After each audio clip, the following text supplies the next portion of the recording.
Hi hello నమస్తే. India బ్లాక్లో ఎవరు ఏం మాట్లాడారు ఈరోజు చూద్దాం. ఓకే, ఈ ఇండియా బ్లాక్ వాళ్ళు వీళ్ళు తన్నుకొని 15 సంవత్సరాల నుంచి నరేంద్ర మోడీ గారిని గవర్నమెంట్లో కూర్చోబెట్టారు. వీళ్ళు తన్నుకొని. ఓకే, వీళ్ళకి అండర్స్టాండింగ్ ఉండి అందరూ ఒక మాట మీద ఉంటే ఈ పాటికి ఇప్పుడు 2 క్వశ్చన్లు వస్తున్నాయి ఇక్కడ. కాంగ్రెస్ వాళ్ళని ఇప్పుడు అరవింద్ కేజ్రీవాల్ ఏమన్నారంటే కాంగ్రెస్ మమ్మల్ని వీక్ చేస్తుంది అని చెప్పి అన్నాడు అరవింద్ కేజ్రీవాల్. కాంగ్రెస్ వాళ్ళు ఏమన్నారంటే మమ్మల్ని వీక్ చేసి మీరు పార్టీ ఫామ్ చేశారు. ఇప్పుడు 15 సంవత్సరాల నుంచి మోడీ గారు లాంటి వాళ్ళు ఒక దేశాన్ని నడుపుతుంటే ఒక స్ట్రాంగ్ అపోనెంటే, అతిపెద్ద అపోనెంట్ ఎవరు చరిత్రలో? కాంగ్రెస్ వాళ్ళు కదా. సో ఆ అపోనెంట్ పార్టీని మీరు వీక్ చేసి ముక్కలుగా అన్ని రాష్ట్రాల రీజనల్ పార్టీలు ఫామ్ చేసి మీరు తెర వెనక నుంచి మోడీకి సపోర్ట్ చేసి ఆల్రెడీ మమ్మల్ని వీక్ చేశారు. మమ్మల్ని వీక్ చేయడం వల్ల మీరు పొలిటికల్ పార్టీలు పెట్టి మళ్ళీ వాళ్ళకి చేసి మమ్మల్ని వీక్ చేసామంటారంటే అని కాంగ్రెస్ వాళ్ళ ఆర్గ్యుమెంట్. వాళ్ళ ఆర్గ్యుమెంట్ ఏంటంటే నీ లీడర్షిప్ సరిగ్గా లేదు కాబట్టి ఇక లోకల్ పీపుల్ మమ్మల్ని చూజ్ చేసుకున్నారు, మిమ్మల్ని కాదని చెప్పి వీళ్ళ ఆర్గ్యుమెంట్. ఏదైనా ఇది 2 ఆర్గ్యుమెంట్స్ ఉన్నాయి వీళ్ళ మధ్య. ఇప్పుడు మీరు మమ్మల్ని వీక్ చేశారు, మేము మిమ్మల్ని వీక్ చేసాం, దీని బదులు అందరూ యునైట్ అవ్వడానికి కదా ఇప్పుడు ట్రై చేస్తున్నారు. నా పర్సనల్ అభిప్రాయం ఏంటంటే కాంగ్రెస్ వాళ్ళేమో రీజనల్ పార్టీస్ని రెస్పెక్ట్ చేసి స్టేట్ ముఖ్యమంత్రి ఎమ్మెల్యే స్థానాలు సాక్రిఫైస్ చేసి ఆ రీజనల్ పార్టీలకు ఇవ్వాలి. ముఖ్యమంత్రిని రీజనల్ పార్టీలకు ఇచ్చేసి ఎంపీ సీట్లను వాళ్ళు తీసుకునేటట్టుగా వాళ్ళు అగ్రిమెంట్ చేసుకుంటే ఈ గొడవ పోయింది. ఓకే, వాళ్ళు అనుకోవాలి మేము సాక్రిఫైస్ చేస్తాం, స్టేట్ లెవెల్లో మేము సాక్రిఫైస్ చేస్తాం, నేషనల్ అంటే ఎంపీకి ఎమ్మెల్యేకి మేము సాక్రిఫైస్ చేస్తాం, ఎంపీలకి మీరు సాక్రిఫైస్ చేయండి అని ఏదో ఒక కైండ్ ఆఫ్ అగ్రిమెంట్కి కాంగ్రెస్ వాళ్ళు ఒప్పుకోవాలి. ఓకే, బట్ ఇదేంటంటే రీజనల్ కాంగ్రెస్ నాయకులు ఇప్పుడు పైన ఏమంటారు రాహుల్ గాంధీకి అది ఉండొచ్చు, ఏమని రాహుల్ గాంధీకి అది ఉండొచ్చు, ఏమని ఎంపీలు సరిపోతాయి నాకు అని. బట్ ఇక్కడ లోకల్లో పనిచేసే కాంగ్రెస్ వాళ్ళు ఉంటారు కదా, ఇప్పుడు వాళ్ళకి ఉండేది కదా మేము ముఖ్యమంత్రులు అవ్వాలి, మినిస్టర్లు అవ్వాలని వాళ్ళు ప్రెజర్ పెడతారు కాంగ్రెస్ మీద. అదే డెమోక్రటిక్ ఉండేది కాంగ్రెస్ పార్టీ. ఆ డెమోక్రసీలు ఎవరంటే వాళ్ళు తిరగబడుతుంటారు, ఎవరంటే వాళ్ళు తిడుతుంటారు అధిష్టానాన్ని. సో ఇవన్నీ జరుగుతూ ఉంటాయి రీజనల్ పార్టీస్ ఇవన్నీ అక్కడ. ఓకే, ఏదైనా నా ఉద్దేశం ఏంటంటే ఎన్డీఏని డిఫీట్ చేయడానికి వీళ్ళందరూ యునైటెడ్గా రావాలి. కాబట్టి వీళ్ళందరూ కలిసారు అక్కడ. ఆ కలిసిన వాళ్ళు మల్లికార్జున ఖర్గే గారు ఏమేమి చూద్దాం లోపల ఏం మాట్లాడారు. ఇంటర్నల్ సోర్స్ మల్లికార్జున ఖర్గే గారు ఏంటంటే ఫారెన్ పాలసీ బాగా సివియర్గా కంప్రమైజ్ అయింది, గవర్నమెంట్ మొత్తం కూడా ఫారెన్ పాలసీ మొత్తం కూడా నాశనం చేసింది అన్నారట మల్లికార్జున ఖర్గే గారు. లోపల ఏమంటారు ఎలక్టోరల్ రోల్ డివిజన్ SIR పేరుతోటి మొత్తం కూడా మ్యానిపులేషన్ చేశారని మల్లికార్జున ఖర్గే గారు చెప్పారట. అఖిలేష్ యాదవ్ గారు చెప్పింది ఏంటంటే డెమోక్రటిక్ వాల్యూస్ని మనం కాపాడాలి, డెమోక్రటిక్ వాల్యూస్ మొత్తం అసలు పోయింది, ప్రజాస్వామ్యం మొత్తం కూడా ఇల్లీగల్గా ప్రజాస్వామ్యాన్ని చంపేశారు, దాన్ని మనం ఇప్పుడు డెమోక్రటిక్ వాల్యూస్ని కాపాడాలి, ఈ ప్రజాస్వామ్య దేశం అని అఖిలేష్ యాదవ్ అన్నాడట. ఇంటర్నల్ సోర్సెస్ సుప్రియా సూలే ఈమె ఎంప్లాయ్మెంటు, ఇన్ఫ్లేషను, కరప్షన్ మొత్తం పెరిగిపోయింది, సో దీని మీద మనం ఫైట్ చేయాలని సుప్రియా సూలే గారు చెప్పారట. తిరువల ఇతను ఏం మాట్లాడలేదు కానీ వచ్చిన వాళ్ళందరికీ మీరందరూ కలిసి వచ్చినందుకు థ్యాంక్ యూ అనేది చెప్పాడట. ఓకే, బట్ రాహుల్ గాంధీ చెప్పాడట, రాహుల్ గాంధీ ప్రసంగం ఇంటర్నల్ సోర్స్ ప్రకారం అదే మనందరం ఒకరినొకరిని కిందకి లాక్కోకూడదు, అందరూ కలిసి ఉండాలి, యూనిటీగా ఉండి బీజేపీని మనం ఫైట్ చేయాలి. మీరు ఒకరినొకరిని వీక్ చేస్తున్నారు, మీరందరూ కలిసి మమ్మల్ని వీక్ చేశారు. మాది ఒక స్ట్రాంగ్ పొలిటికల్ పార్టీ ఇది కాంగ్రెస్ పార్టీ అనేది, మమ్మల్ని వీక్ చేసి మీరు పొలిటికల్ పార్టీలు పెట్టారు, రీజనల్ పార్టీలు.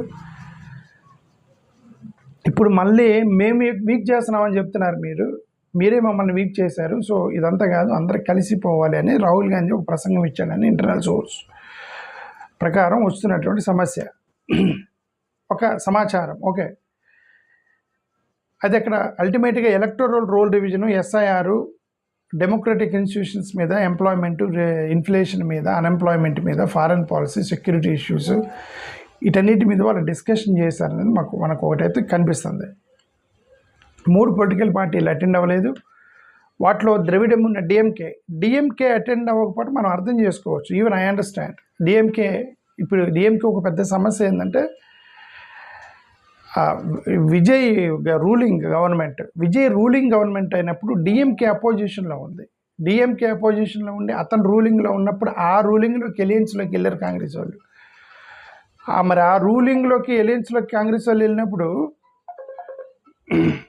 ఇప్పుడు వాళ్ళు రూలింగ్లోకి వెళ్ళారు, వాళ్ళు రిలయన్స్లోకి వెళ్ళారు. వాళ్ళు ఎలియన్స్లోకి వెళ్ళినప్పుడు రేపొద్దున పార్లమెంట్ ఎన్నికలకి మాతో రారు, వాళ్ళు మాతో ఎన్నికలుగా వ్యతిరేకంగా పోరాడతారు, మాకు వ్యతిరేకంగా పోటీ చేస్తారు ఇప్పుడు కాంగ్రెస్ వాళ్ళు. మరి వాళ్ళతో మేము ఎందుకు కలవాలి?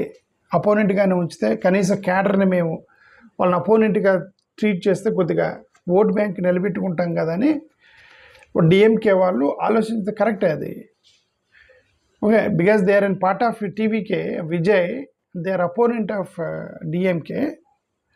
సో అక్కడ కలవటం వాళ్ళకి కొద్దిగా ప్రాబ్లం ఉంది కాబట్టి వాళ్ళు డిఎంకే వాళ్ళు ఒక అర్థం చేసుకోవచ్చు. Okay, there is a meaning in DMK's argument. సరే, మోరోవర్ డిచ్ చేశారు, అది వాళ్ళు అర్థం చేసుకోవట్లే. వీళ్ళు ఇవ్వకపోతే ఇప్పుడు ఒకవేళ కాంగ్రెస్ వాళ్ళు ఏజెన్సీలోకి వెళ్ళకపోతే అతను ఏఐడిఎంకే తోటి గవర్నమెంట్ ఫామ్ చేసేవాడు విజయ్. ఏఐడిఎంకే గవర్నమెంట్ ఫామ్ చేస్తే బీజేపీ గవర్నమెంట్ ఉండేది ఇప్పుడు తమిళనాడులో. సెక్యులర్ గవర్నమెంట్ ఫామ్ చేశారు కాంగ్రెస్ వాళ్ళు మద్దతు ఇవ్వడం వల్ల. సో అది డిఎంకే వాళ్ళకి అనవసరం అదంతా. మేము చెప్పినట్టు ఏం లేదు అనేది వాళ్ళ స్టేట్లో మేము చెప్పినట్టు వినాలి, ఏం లేదు. సో నేషనల్లో మీరు చెప్పినట్టు మేము ఎందుకు వినాలి అనేది అది వాళ్ళిద్దరు గొడవ. నాకు అర్థమైంది అంతవరకు. ఆమ్ ఆద్మీ పార్టీకి ఇతను అరవింద్ కేజ్రీవాల్ అంటాడు, మమ్మల్ని వీక్ చేస్తున్నారు, కాంగ్రెస్ వాళ్ళు ఒక స్ట్రాటజీ చేస్తున్నారు రీజనల్ పార్టీని వీక్ చేయడానికని. కాబట్టి మేము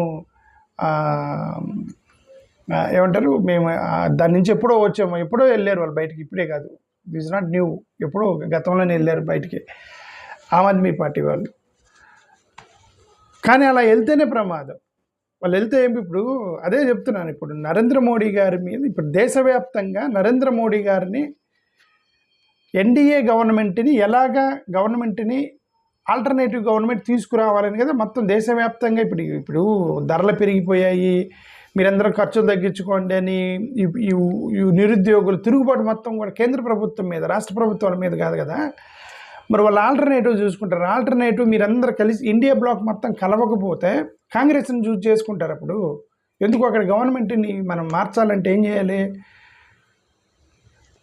వీళ్ళందరూ ఎలియన్స్లోకి వెళ్ళి రాహుల్ గాంధీకి సపోర్ట్ చేస్తే వీళ్ళకేసిన రాహుల్ గాంధీకి వేసిన ఒకటే కదా అని చెప్పేసి లోకల్కి వేసి చేస్తారు, గవర్నమెంట్ని మారుస్తారు. కేంద్ర ప్రభుత్వం గవర్నమెంట్ మార్చాలండి, కేంద్ర ప్రభుత్వంలో గవర్నమెంట్ మార్చాలని దేశవ్యాప్తంగా అందరూ కోరుకుంటున్నారు. అది జరగాలంటే ఈ రీజనల్ పార్టీలు ఇతను కోఆపరేట్ చేయలేదనుకోండి, ఇక డైరెక్ట్గా కాంగ్రెస్ కేసేస్తారు. ఎందుకంటే అక్కడ మార్చాలంటే ఎవరికి వేస్తే మారుస్తారో అక్కడ డెసిషన్ తీసుకుంటారు. ఎవరికి ఓటు వేస్తే అక్కడ గవర్నమెంట్ మారితే వాళ్ళకే వేస్తారు. సో అది జరగకుండా అంటే రీజనల్ పార్టీలు అతను కోఆపరేట్ చేస్తే స్టేట్లో మీకు ఓటు వేస్తారు, మీరు వాళ్ళు కోఆపరేట్ చేస్తారు. ఈ ఛానల్ ద్వారా మోడీ గారి గవర్నమెంట్ని వాళ్ళు మార్చడానికి ప్రయత్నం చేస్తారు ఓటర్లు. వీళ్ళకి అర్థం కావట్లేదు. వీళ్ళు ఏం చేస్తున్నారంటే మీరు మమ్మల్ని వీక్ చేయడానికి ట్రై చేస్తున్నారంటే, మీరు ఇండియా బ్లాక్లో బయటికి వెళ్తేనే వీక్ అవుతారు. ఇండియా బ్లాక్ నుంచి బయటికి వెళ్తేనే వీక్ అవుతారు. ఇండియా బ్లాక్లో ఉంటే వీక్ అవ్వరు. ఆ బ్లాక్లో ఉంటే వీళ్ళకి వేసిన ఒకటే కదా అనుకుంటారు. రాహుల్ గాంధీకి వేసిన అరవింద్ కేజ్రీవాల్కి వేసిన ఒకటే కదా, ఇద్దరు ఇండియా బ్లాక్లో అనుకుంటారు. ఇప్పుడు నువ్వు బయటికి వెళ్తే ఏమైంది?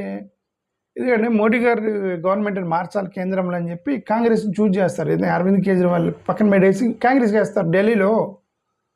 So it's a danger to Arvind Kejriwal. So Shiv Sena UBT వాళ్ళు రాలేదు. వాళ్ళు ఎందుకు శివసేన యూబీటీ వాళ్ళు ఎందుకు రాలేదు? ఎన్డీఏ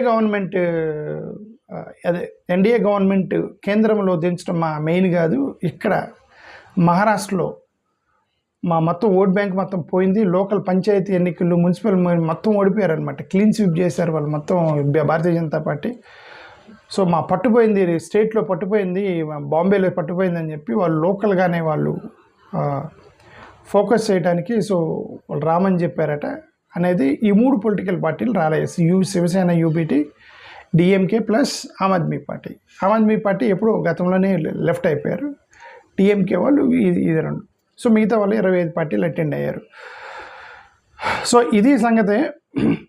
సరే నేను నా పర్సనల్గా నా పాయింట్ ఏంటంటే ఇప్పుడు వీళ్ళందరూ కూడా రాష్ట్రాల్లో కొట్టుకుంటారండి. లైక్ తృణమూల్ కాంగ్రెస్ వెస్ట్ బెంగాల్ ఎన్నికల్లో కొట్టుకుంటారు.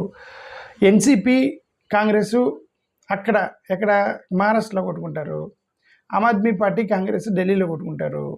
కమ్యూనిస్టులు వీళ్ళు కేరళలో కొట్టుకుంటారు. సో అక్కడ మీరు తనుకోండి ఏదైనా అక్కడ తనుకొని, బట్ నేషనల్కి వచ్చిన తర్వాత ఎన్డీఏ గవర్నమెంట్ని మార్చి ఇండియా సెక్యులర్ గవర్నమెంట్ రావాలంటే ఏం చేయాలి అనేది వీళ్ళందరూ యునైట్ అవ్వాలని నేనైతే మనస్ఫూర్తి కోరుకున్నా. అలా యునైట్ అవ్వాలంటే అదే నేను చెప్తుంది ఏంటంటే, కాంగ్రెస్ వాళ్ళు ఏమో రీజనల్ పార్టీలని యాక్సెప్ట్ చేయాలి. లోపల రీజనల్గా స్టేట్ లెవెల్లో మీరే ఉండండి స్వామి అని చెప్పేసి స్టేట్ లెవెల్లో వాళ్ళకి పట్టించి నేషనల్గా ఎంపీలు తీసుకునేటట్టుగా కాంగ్రెస్ ఉండాలి. అది కాంప్రమైజ్ అయితే వాళ్ళకి కోఆపరేట్ చేస్తారు. వాళ్ళందరూ భయపడతారు కదా. ఇప్పుడు మా పొలిటికల్ పార్టీని మింగేస్తారు కాంగ్రెస్ వాళ్ళు వచ్చని వాళ్ళు రీజనల్ పార్టీలు అభ్యర్థులు భయపడతారు కదా. ఆ భయం తీసేస్తే కోఆపరేట్ చేస్తారు రాహుల్ గాంధీకి. ఓకే, స్టేట్లో వీళ్ళు కూడా ఏంటంటే, సరే మనం ఇక్కడ ముఖ్యమంత్రులు అవుతున్నాం కదా, ఎంపీలు వాళ్ళకి ఇద్దామని ఉండాలి. వీళ్ళు కూడా ఏంటంటే మొత్తం ఎమ్మెల్యేలు మొత్తం ఎంపీలు మేము చెప్పినట్టు మీరు వినాలంటే ఇక వాళ్ళు ఏంది, మేము when you're nullifying the such a big party, sir మేము ఎందుకని వాళ్ళు కూడా రాజకీయం మొదలెడతారు. వాళ్ళు కూడా రాజకీయం అంటే సరే మేమే పోటీ చేస్తాం. ఇప్పుడు అదేనండి, అడ్జస్ట్మెంట్ ఉండాలి. అడ్జస్ట్మెంట్ లేదు వీళ్ళకి. ఈ అడ్జస్ట్మెంట్ లాగా ఇదంతా కూడా ఏంటంటే ప్రజలకు నష్టం. ప్రజలకి ఏంటి నష్టం? అసలు ఎవడు కోటేయాలి? చాలా సంవత్సరాల నుంచి సెక్యులర్ గవర్నమెంట్ కావాలని చాలామంది సెక్యులర్ వాదులు రాష్ట్ర వ్యాప్తంగా దేశవ్యాప్తంగా సెక్యులర్ వాదులు ఏం చేయాలో తెలియట్లేదు. వీళ్ళు కొట్టుకుంటున్నారు. వీళ్ళు ఇండియా బ్లాక్లో ఈ సెక్యులర్ వాదులు మొత్తం కూడా కలిసి నాన్ సెక్యులర్ గవర్నమెంట్ కమ్యూనల్ గవర్నమెంట్ని మార్చాలని వీళ్ళందరూ ప్రయత్నం చేస్తుంటే వీళ్ళు కొట్టుకుంటున్నారు. అది సంగతి. సో సరే, ఎనివే థ్యాంక్ యూ. వీళ్ళందరూ కలిసి రావాలని నేను కోరుకున్నాను. థ్యాంక్ యూ, నమస్కారం.